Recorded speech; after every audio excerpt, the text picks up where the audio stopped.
आप सभी का दिव्य साधना चैनल में बहुत बहुत स्वागत है। अब मैं आपको बताऊंगी कि हमारे सनातन धर्म में दो महान ग्रंथ हैं। एक श्री रामचरितमानस, दूसरा है श्रीमद् भागवत गीता। दोनों का अपना अपना महत्व है और अपनी अपनी विशेषता है। दोनों ही महान ग्रंथ हैं। आज तक हमने श्रीमद् भागवत गीता की भूमिका की व्याख्या की है। अब हम श्रीमद् भागवत गीता के 18 अध्याय हैं, जिनकी श्लोकों की व्याख्या हम सरल और आसान शब्दों में करेंगे, जिसका श्रवण आप अवश्य करना, जिससे हम अपने जीवन में एक असाधारण आध्यात्मिक बदलाव ला सकें। इस संसारिक जीवन को व्यतीत करते हुए, अर्थात अपने कर्तव्यों का पालन करते हुए जीवन की वास्तविकता का हमें ज्ञान प्राप्त हो सके, जिससे हमारा आध्यात्मिक उत्थान हो सके और हम भगवान की शरण में आसानी से जा सकें। वीडियो शुरू करने से पहले आप सभी से मेरी प्रार्थना है कि आप मेरे वीडियो को लाइक, शेयर और सब्सक्राइब अवश्य करें, जिससे मेरे सभी नोटिफिकेशन आपको मिलते रहें और बेल आइकन भी प्रेस करें। आज हम शुरू कर रहे हैं पहले अध्याय, जिसका नाम है कुरुक्षेत्र के स्थल में सैन्य निरीक्षण।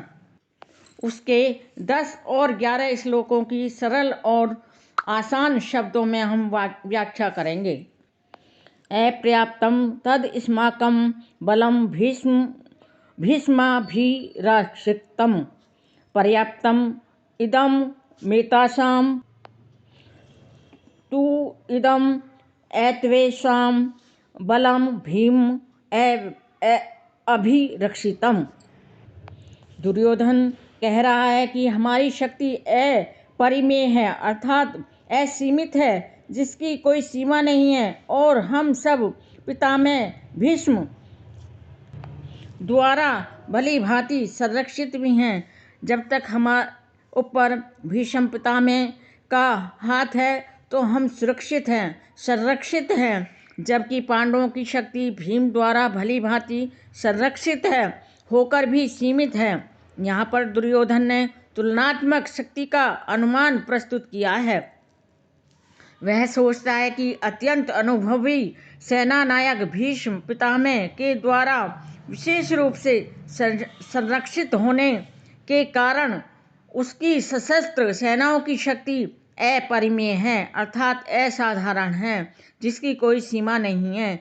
दूसरी ओर पांडवों की सेनाएं सीमित हैं, क्योंकि उनकी सुरक्षा एक कम अनुभवी नायक भीम द्वारा की जा रही है, जो भीष्म की तुलना में नगण्य है, अर्थात ना के बराबर है। दुर्योधन सदैव भीम से ईर्ष्या करता था, उससे जलन करता था, क्योंकि वह जानता था कि यदि उसकी मृत्यु कभी हुई तो वह भीम के द्वारा ही हो सकती है। किंतु साथ ही उसे यह दृढ़ विश्वास भी था कि भीष्म की उपस्थिति में उसकी विजय निश्चित है, क्योंकि भीष्म कहीं अधिक उत्कृष्ट सेनापति हैं। वह युद्ध में विजयी होगा, यह उसे दृढ़ विश्वास था।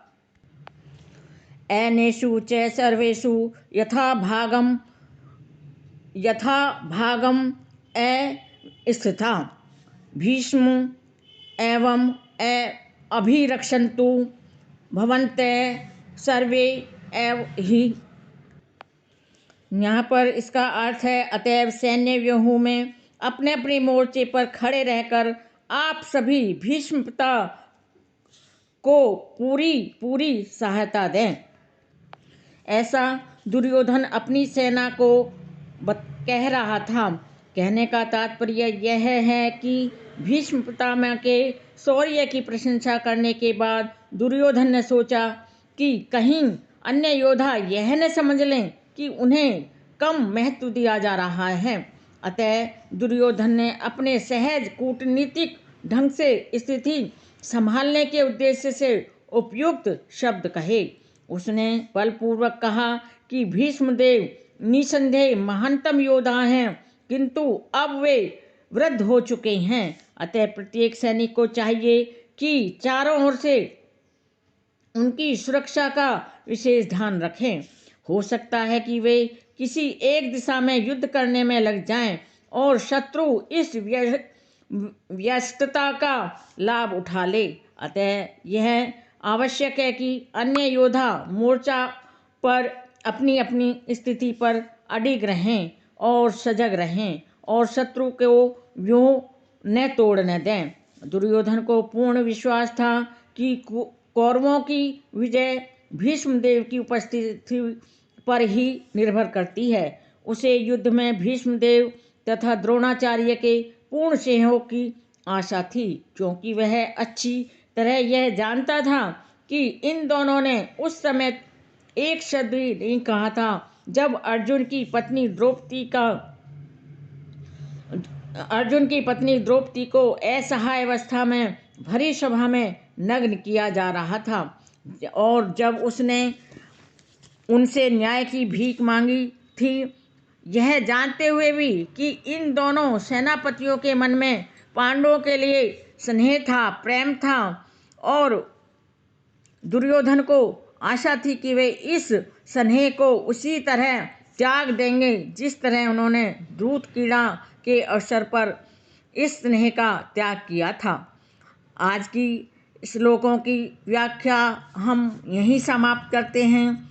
मेरी आपसे विनती है कि आप इन 10 और 11 श्लोकों की सरल और व्याख्या का श्रवण अवश्य करें। मेरे वीडियो में अंत तक बने रहने के लिए आप सभी का कोटि कोटि धन्यवाद। नमस्कार।